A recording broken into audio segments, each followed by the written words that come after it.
वाले हैं zombie मास्करे। Movie की शुरुआत में हम एक फैक्ट्री को देखते हैं जहां पर एक लेडी वर्कर प्रोडक्शन का काम कर रही है। फिर ये औरत अपने घर के लिए रवाना होती है। इसी के साथ हम एक आदमी को देखते हैं जो कार चलाते हुए फोन पर बात कर रहा है, लेकिन वो जिस एरिया में है वहां पर नेटवर्क की प्रॉब्लम होती है। फिर ये लेडी वर्कर घर आने के बाद खाना बनाती है और अपने बूढ़े बाप को खिलाती है। जब वो बर्तन धो रही होती है तो उसे बाहर से कुछ आवाजें आती है। बाहर जाने पर वो देखती है कि बादलों से काले रंग का पानी टपक रहा है। इधर वो आदमी अपने दोस्त माइक को वॉइस मैसेज सेंड करता है कि मैं 5 मिनट में शहर पहुंचने वाला हूं और बाद में तुम्हें स्टेबल फोन लाइन से कॉल करूंगा। अब ये लेडी वर्कर एक ज़ॉम्बी में ट्रांसफॉर्म हो चुकी है। शहर पहुंचते ही वो आदमी देखता है कि उसके सामने पूरी सड़क ज़ॉम्बी से भरी पड़ी है। इन ज़ॉम्बीज की शक्ल को देखकर ये आदमी बहुत डर जाता है। तभी उस लेडी वर्कर का ज़ॉम्बी इस आदमी का मुंह फाड़ देती है और इस तरह ये पूरा शहर ज़ॉम्बी एपोकलिप्स का शिकार बन जाता है। फिर अगले सीन में हम सीआईए के जनरल को देखते हैं जो अमेरिका के सेक्रेटरी को जैन स्टोन के बारे में बताता है, जिसकी उम्र 35 साल है और गवर्नमेंट से इसको मेडल भी मिले हैं।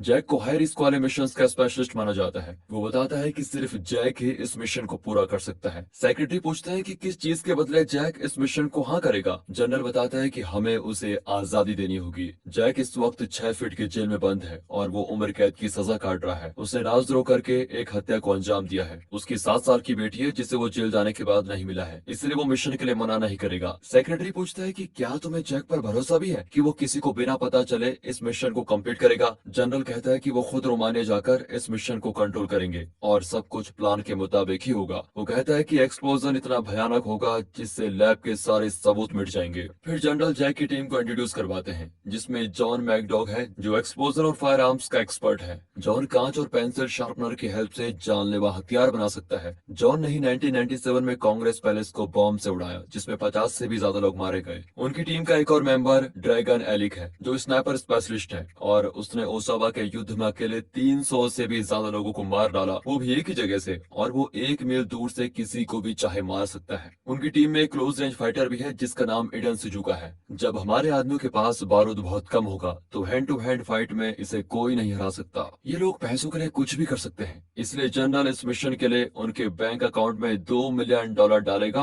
और ये लोग इस मिशन के बारे में किसी को भी नहीं बताएंगे। अगर हमने इस मिशन को पूरा नहीं किया तो ये वायरस फैल जाएगा और ये ज़ॉम्बी अगर बाहर निकल गए तो कुछ ही घंटों में पूरी दुनिया वायरस से इन्फेक्टेड हो जाएगी। अब तो डॉक्टर न्यूमैन भी मर चुके हैं और उनकी बेटी का भी कोई पता नहीं है। सेक्रेटरी उस मिशन की परमिशन दे देता है। अब हमें रोजनोव एयरबेस पर स्नाइपर एलिक और बॉम्ब एक्सपर्ट जॉन को बातें करते हुए दिखाते हैं। जॉन कहता है कि हर मिशन पर पैसों के लालच के कारण हम बुरी तरह फंस जाते हैं, लेकिन ये मेरा लास्ट मिशन होगा। इसके बाद मैं समुद्र के किनारे एक रेस्टोरेंट खोलूंगा। उन दोनों की कुछ देर तक बातें चलती है जिसे सुन के पता चलता है कि ये दोनों काफी अच्छे दोस्त हैं और इन्होंने पहले भी कई मिशन साथ में पूरे किए हैं। फिर जॉन ईडन के पास जाकर उसे छेड़ने लगता है, लेकिन जब ईडन उसके मेन पार्ट में चाकू रखता है तो उसकी अक्ल ठिकाने आ जाती है। अब जैक के आते ही जनरल उसे मिशन की इन्फॉर्मेशन देता है कि उन्हें शहर के अंदर जाना है और हमारे इंजीनियर्स ने जो बॉम्ब बनाया उसे न्यूक्लियर रिएक्टर के जितना करीब हो सके उतना करीब प्लांट करना है। इसके बाद उन्हें वहां से निकल जाना है। वो उन्हें रूट्स भी समझाता है कि किस रास्ते पर उन्हें ज्यादा इन्फेक्टेड लोग मिलेंगे और किस रास्ते पर उन्हें न्यूक्लियर प्लांट की तरफ जाना है। बॉम्ब को प्लांट करते ही 1 घंटे के अंदर उन्हें वापस बेस पर आना होगा। अगर कोई हेलीकॉप्टर तक पहुंचने में लेट होता है तो उसका मरना तय है। अब जनरल उन सभी के अकाउंट में $1 मिलियन डालता है और बाकी काम पूरा होने के बाद। फिर जनरल जैक को पर्सनली समझाता है कि ये बॉम्ब ब्लास्ट एक एक्सीडेंट की तरह लगना चाहिए जिसमें पावर प्लांट फट जाएगा और रोजनौ के सभी निवासी मर जाएंगे। इस मिशन के बारे में अमेरिका के अलावा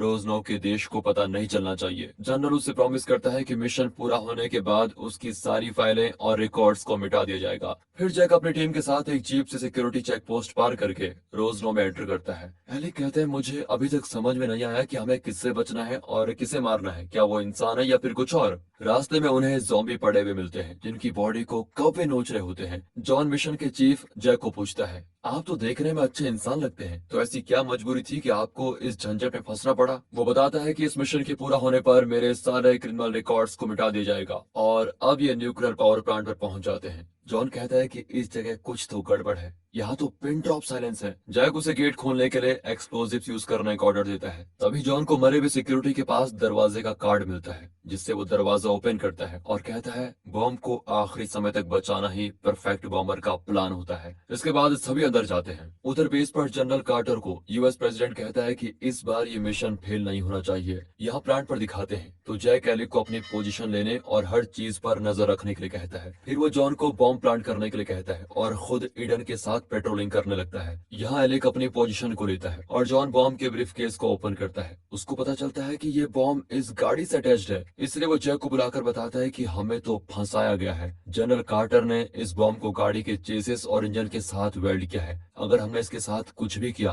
तो टाइमर शुरू हो जाएगा। अब इन्हें यहाँ से बचकर निकलने के लिए किसी दूसरी गाड़ी की तलाश करनी होगी, इसलिए वो आसपास के गोदाम में गाड़ियों की तलाश करने लगते हैं। उधर जनरल कार्टर को सैटेलाइट की हेल्प से पता चलता है कि न्यूक्लियर पावर प्लांट की तरफ कुछ ज़ॉम्बीज बढ़ रहे हैं, लेकिन वो उन्हें ये बात नहीं बताता। एलेक ज़ॉम्बीज को देखते ही अपनी टीम को अलर्ट कर देता है और खुद ऊपर से स्नाइपिंग करता है। जैक यहाँ ज़ॉम्बीज से बचने के लिए एक कंटेनर के पीछे छिपता है और जॉन ड्रम से उन पर अटैक करके भाग जाता है। इसी बीच जैक की गन जाम हो जाती है, इसलिए वो हाथों से ही ज़ॉम्बीज से लड़ने लगता है और पत्थर से उनका सर कुचल देता है। ईडन भी एक एक करके सभी ज़ॉम्बीज को खत्म कर देती है, लेकिन एक ज़ॉम्बी एलेक को पीछे से काट लेता है। अब आखिरी 2 ज़ॉम्बीज बचते हैं जिन्हें ज़ॉम्ब ने बॉम्ब से उड़ा दिया है। फिर जॉन जैक से कहता है कि मेरे पास शॉटगन की सिर्फ 12 एमओ ही बची है। तभी एलेक वहां पर आता है जो इन्फेक्शन की वजह से धीरे धीरे ज़ॉम्बी में ट्रांसफॉर्म हो रहा होता है। एलेक उन्हें अपने सर पर गोली मारने के लिए कहता है। जॉन को ना चाहते हुए भी उसे गोली मारनी पड़ती है। अपने बेस्ट फ्रेंड को मारकर जॉन बहुत ही उदास होता है। जैक उसे समझाता है कि ये उदास होने का टाइम नहीं है, हमें बॉम्ब फटने से पहले इस शहर को छोड़कर कार्टर से बदला लेना है। इसके बाद तीनों न्यूक्लियर पावर प्लांट से निकलकर शहर की ओर जाते हैं। रास्ते में जॉन कहता है कि अगर इस बार मैं बच गया तो कार्टर को खुद अपने हाथों से मारूंगा।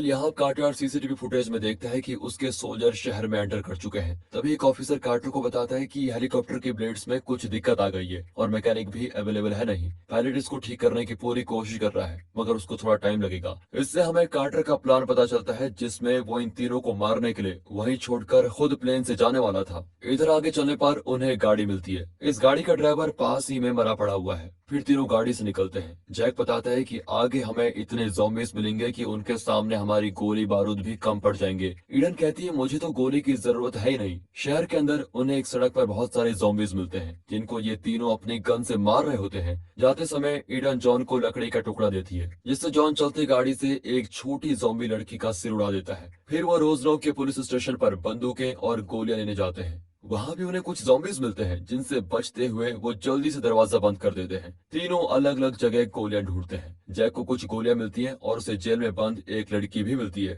जो डॉक्टर इन न्यूमैन की बेटी समांथा न्यूमैन है। डॉक्टर न्यूमैन यूएस आर्मी के लिए प्रोजेक्ट काय पर काम कर रहे थे और उन्होंने ही बायोलॉजिकल वेपन बनाया था। जैक उसे फ्री करता है, तभी जॉन और ईडन भी वहां पर आ जाते हैं। समांथा के पूछने पर जॉन बताता है कि हम बुरी तरह फंस चुके हैं। जान बचाने के लिए हमें यहाँ से 300 मील दूर जाना होगा, नहीं तो हमारी हालत हिरोशिमा के लोगों की तरह हो जाएगी। स्टेशन के दरवाजे पर बहुत सारे ज़ॉम्बीज इकट्ठा हो जाते हैं, इसीलिए सभी टेरेस पर जाते हैं। जनरल कार्टर स्टेशन के कैमरे में समांथा को देखता है और सेक्रेटरी को बुलाने का ऑर्डर देता है। अब टेरेस पर जैक समांथा को पिस्टल चलाना सिखाता है। फिर दोनों ज़ॉम्बीज को मारने लगते हैं। इधर ईडन और जॉन दूसरी तरफ से फायरिंग कर रहे होते हैं। समांथा बताती है कि क्लब में लड़ाई करने के लिए मुझे जेल में डाल दिया गया। फिर जैक उसे अपना इंट्रोडक्शन देकर कहता है हमने इस वायरस को खत्म करने के लिए न्यूक्लियर बॉम्ब को प्लांट किया और 30 मिनट में एक्सप्लोजन होने वाला है। समांथा कहती है कि ये कोई वायरस नहीं है, यह माइक्रोबायोटिक पोशन है, जिसे लैब के अंदर मेरे फादर ने बनाया और यूएस गवर्नमेंट ने उन्हें इस प्रोजेक्ट के लिए लाखों डॉलर्स दिए थे। फिर हम पास्ट में समांथा के फादर डॉक्टर न्यूमैन को देखते हैं, जो चूहों पर एक्सपेरिमेंट कर रहे थे। वो जनरल कार्टर को बताते हैं कि उनका एक्सपेरिमेंट फेल हो गया है और उन्होंने जो पॉइजन बनाया वो लिविंग ऑब्जेक्ट्स के नर्वस सिस्टम को कंट्रोल करके अग्रेशन को बढ़ाता है। और जब उन्होंने चूहे के ऊपर टेस्ट किया तो वो पॉइजन उन सभी को बॉडी के अंदर से खाने लगा। डॉक्टर न्यूमैन अभी तक कंट्रोल नहीं कर पाए और कार्टर उन्हें ह्यूमन बॉडी पर टेस्ट करने का ऑर्डर देता है। डॉक्टर उसे इन्फेक्शन के बारे में वार्निंग देता है, लेकिन कार्टर कहता है कि तुम अभी इंसान पर टेस्ट करो। फिर न्यूमैन समांथा को कॉल करके बताता है कि ये लोग मेरी रिसर्च को गलत तरीके से इस्तेमाल करने वाले हैं और वो समांथा को देश छोड़कर भागने के लिए कहता है। अब प्रेजेंट टाइमलाइन में समांथा जैक को कहती है मेरे पिता ने इस रिसर्च को रोकने की पूरी कोशिश की, लेकिन तब तक बहुत देर हो चुकी थी। इसलिए उन्होंने एक वैक्सीन बनाई, जिसे उन्होंने उस टेस्टेड आदमी को और मुझे इंजेक्ट किया। इसलिए ज़ॉम्बीज के काटने से मुझे कुछ नहीं हुआ। समांथा को लगता है कि उसके पिता अब भी जिंदा है। जैक उसे कहता है कि कार्टर ने तुम्हारे पिता को मार दिया। फिर जॉन बॉम्ब को नीचे गिराता है, जिसके चारों ओर सभी ज़ॉम्बीज इकट्ठा हो गए थे। मौका मिलते ही सभी गाड़ी से निकल जाते हैं और वो ज़ॉम्बी बॉम्ब में फट जाते हैं। रास्ते में दरवाजा खोलने के लिए जॉन बॉम्ब को प्लांट करता है, तभी बहुत सारे ज़ॉम्बीज उन पर अटैक कर देते हैं और ये जैसे तैसे करके वहां से निकलते हैं। अब हमें जैक की स्टोरी भी पता चलती है कि उसने एक लड़की के साथ छेड़छाड़ करने वाले अपने 3 साथियों को मार डाला। आगे जाने पर जब वो फ्यूल भरने के लिए रुकते हैं तो वहाँ भी ज़ॉम्बीज आ जाते हैं। वहाँ एक वैन में डग आकर इन सभी को बचाता है और इन्हें शॉप के अंदर लेकर आता है। डग उसे बताता है कि मैं यहाँ अपनी वाइफ क्लेयर और उसके कुत्ते के साथ घूमने के लिए आया था। अब न्यूक्लियर बॉम्ब के बारे में सुनते ही डग का दिमाग खराब हो जाता है। फिर डग उन्हें एक वीडियो दिखाता है जिसमें क्लेयर ने पहली बार उसकी जान ज़ॉम्बी से बचाई। सभी वीडियो देख रहे होते हैं तभी पीछे से एक ज़ॉम्बी क्लेयर को काट लेता है। उसके बाद क्लेयर खुद को मार देती है ताकि किसी और को कोई नुकसान न पहुंचे। अब यहाँ से बाहर निकलने के लिए जॉन और इडन ज़ॉम्बीज का ध्यान अपनी तरफ खींचते हैं और बाकी सभी वैन में बैठते हैं। ज़ॉम्बी जॉन को भी पकड़ लेते हैं लेकिन जॉन इस पूरे पेट्रोल पंप को ही उड़ा देता है। इधर कार्टर अपनी आर्मी को समानता को पकड़ने का और बाकी सभी को मारने का ऑर्डर देता है। उसका हेलीकॉप्टर अब भी सही नहीं हुआ है। जब जैक, समांथा और डग एयरपोर्ट पर पहुंचते हैं तो उन्हें वहां पर कार्टर मिलता है जो अपने साथ जैक की बेटी क्रिस्टिन को भी लेके आता है। वो जैक से उसकी बेटी के बदले समांथा को मांगता है क्योंकि समांथा के खून में इस वायरस की वैक्सीन है। जब समांथा उसके पास जाती है तो वहाँ एक मॉन्स्टर ज़ॉम्बी आता है जिसे बचते हुए जैक क्रिस्टिन को लेकर डग के साथ एक वेयर हाउस के अंदर आता है। जैक और डग उनके पीछे आने वाले 2 आर्मी ऑफिसर्स को भी मार देते हैं। फिर डग क्रिस्टिन के साथ हेलीकॉप्टर पर जाता है। इधर मॉन्स्टर ज़ॉम्बी कार्टर को पूरी तरह मार देता है और अब वो समांथा को मारने के लिए उसके पीछे दौड़ता है। तभी जैक आकर उससे फाइट करने लगता है और अचानक से ईडन भी वहां पर आ जाती है, लेकिन वो दोनों मॉन्स्टर ज़ॉम्बी को अकेले हरा नहीं सकते। फिर डग को हेलीकॉप्टर में एक मिसाइल लॉन्चर मिलता है जिससे वो मॉन्स्टर ज़ॉम्बी के चिथड़े उड़ा देता है। फिर सभी हेलीकॉप्टर में बैठकर यहाँ से निकल जाते हैं और टाइम पूरा होने पर न्यूक्लियर ब्लास्ट से पूरा शहर तबाह हो जाता है। और दोस्तों इसी के साथ होती है ये मूवी खत्म। बाकी दोस्तों स्टोरी अच्छी लगी हो, मूवी अच्छी लगी हो, एक्सप्लेनेशन अच्छा लगा हो, वीडियो को लाइक कीजिए और चैनल को सब्सक्राइब